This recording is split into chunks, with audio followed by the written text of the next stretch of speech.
పులి కొంగ కథ. జంబూద్వీపంలో కడలి అనే చిన్న అడవి ఉంది. అక్కడ కొండగుహలో అడవిరాజైన బిజిలి అనే పేరుతో ఒక పెద్ద పులి నివసిస్తున్నది. దానికి సమీపంలో పెద్ద చెట్టు మీద పొడవాటి ముక్కు, అంతే పొడవాటి కాళ్ళతో జూలీ అని ఒక కొంగ ఉండేది. ఒకరోజు పెద్ద పులి వేటకు బయలుదేరి చూపులు చూసుకుంటూ అడవంతా తిరిగి ఒక గొర్రెను చంపి తినుచుండగా దాని గొంతులో ఒక పెద్ద తొడ ఎముక ముక్క గుచ్చుకుంది. దాని వలన పులికి మంచం మీద నల్లులాగా చాలా బాధ కలిగింది. గాండ్రు గాండ్రుమంటూ అడవి దద్దరిల్లేటట్లు అరిచింది. జూలీ దాని బాధ చూచి జాలిపడింది. బిజిలి పులి జూలీ కొంగ వద్దకు వచ్చి, మిత్రమా జూలీ, నా గొంతులో ఎముక ముక్క గుచ్చుకొని ఎంతో బాధగా ఉంది. ఈ ఎముకను లాగి పుణ్యం కట్టుకో. నేను నిన్నేమి చెయ్యను. క్రూర జంతువులని అనుమానించకే. కార్యమయ్యేదాకా గాడిద కాళ్ళైనా పట్టాలి కదా. జూలీ కొంగ జాలితో దయతలచి తన పొడవైన ముక్కును పులి నోటిలో పెడుతుండగా కొంగ తన మనసులో ఇలా అనుకుంటుంది: పులి నోట్లో తలదూర్చుతున్నాను, బతుకుతానో లేదో అనుకుంటూ నెమ్మదిగా ఎముకను పైకి లాగి పారేసింది. ఆ క్షణం పులికి బాధ తగ్గి అది జూలీ కొంగను ఎంతగానో పొగిడింది. ఆనాటి నుండి ఆ రెండు ఎంతో స్నేహంగా ఉంటున్నాయి. ఒకరోజు బిజిలి పులికి ఎంత వెతికినా ఆహారం దొరకలేదు. ఆకలికి ఆగలేక, ఏరు దాటాక తెప్ప తెగలేసినట్లు ఆకలికి ఆగలేక సహాయం చేసిన మిత్రుడినే తినేస్తే పోలే అనుకుని కొంగను మింగివేయాలని నిశ్చయించుకుంది. జూలీ కొంగ ఇంటికి తిరిగి వచ్చే వరకు తల పైకెత్తి బాధపడుచున్నట్లు అమ్మా నొప్పి, అమ్మా నొప్పి నటించింది. మిత్రమా, మరలా ఈరోజు ఒక ఎముక గుచ్చుకుంది. బయటకు తీసి నా బాధ అంటూ కొంగవైపు దొంగ చూపులు చూస్తూ, నాపై అనుమానం రాలేదు కదూ అని అనుకుంటుంది. పులి కుట్ర తెలియక స్నేహితుని బాధ పోగొడదామని కొంగ తన ముక్కును దాని నోటిలో పెట్టింది. అంతే, పులి దాని మెడను కొరికి రెండుగా చంపి తినేసింది. ఉపకారానికి పోతే అపకారం ఎదురైనట్లు దుష్టుడు తన మిత్రుని ప్రాణాలు తీయడానికి వెనకాడడు.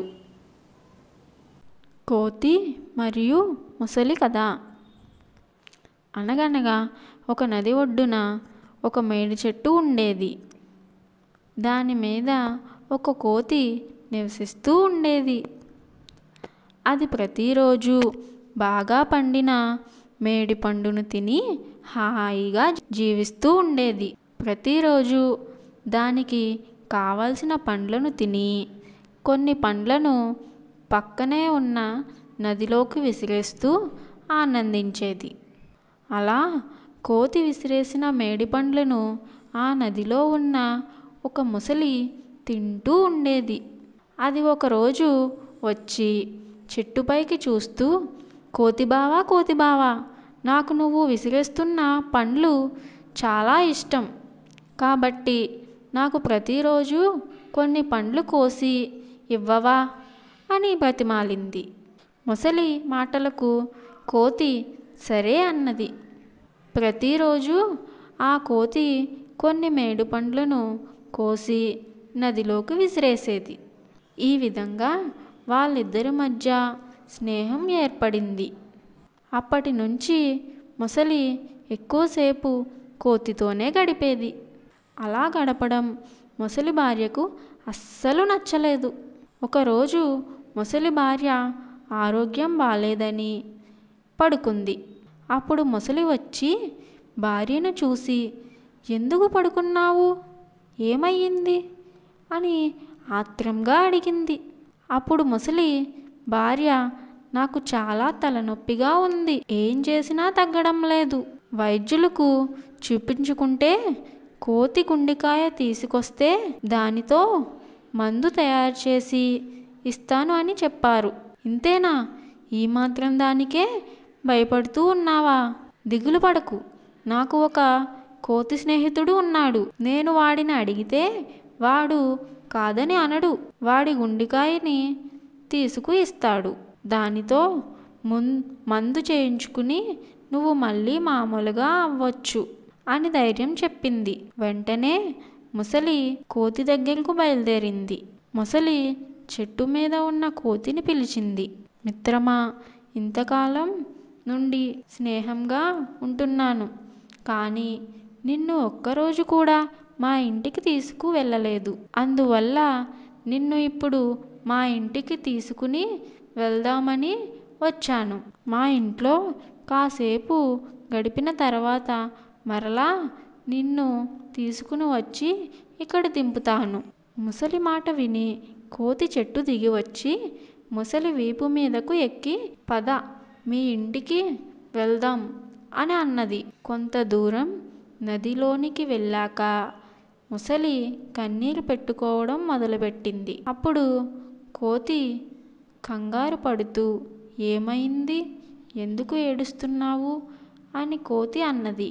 దానికి ముసలి తన భార్య అనారోగ్యం గురించి చెప్పి, మందు కోసం కోతి గుండెకాయ అవసరం అని అందుకే నిన్ను మా ఇంటికి తీసుకువెళ్తున్నాను అని అన్నది.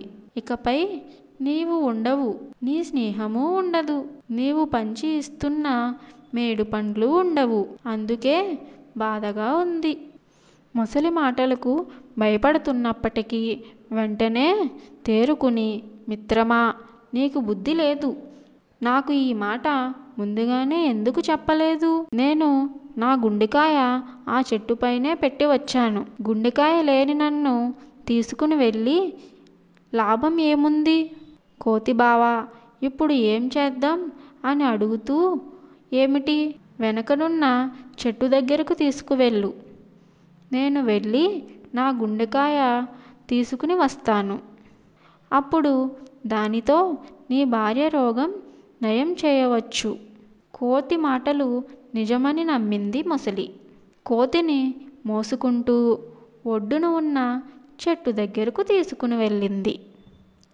దానిని కిందకు దింపుతూ, నీ గుండెకాయను తీసుకుని త్వరగా రా కోతి అని అన్నది.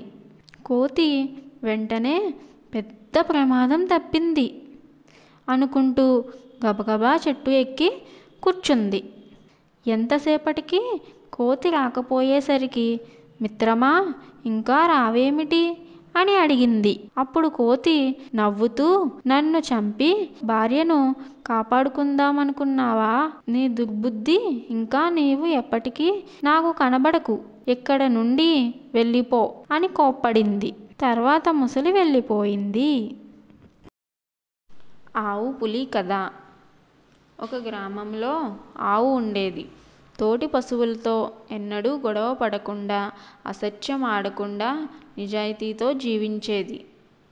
ఒకరోజు అడవిలో ఆవు ఒంటరిగా మేత మేస్తూ ఉండగా ఒక పులి చూపు దాని మీద పడింది. బలిష్టంగా నిగనిగలాడుతూ ఉన్న ఆవును చూడగానే అప్పటి వరకు ఆపుకున్న ఆకలి ఒక్కసారిగా విజృంభించి ఆవుపైకి దూకబోయింది పులి. పంజా విసురుతుంది అనగా ఆవు పులిని ఉద్దేశించి ఇలా అంది, పులిరాజా, కొంచెం ఆగు. నేను చెప్పే మాటలు ఓపికగా శాంతంగా విను. ఇంటి దగ్గర నాకొక బిడ్డ ఉంది. ఆ లేగదూడ పుట్టి కనీసం 2 వారాలు కూడా కాలేదు.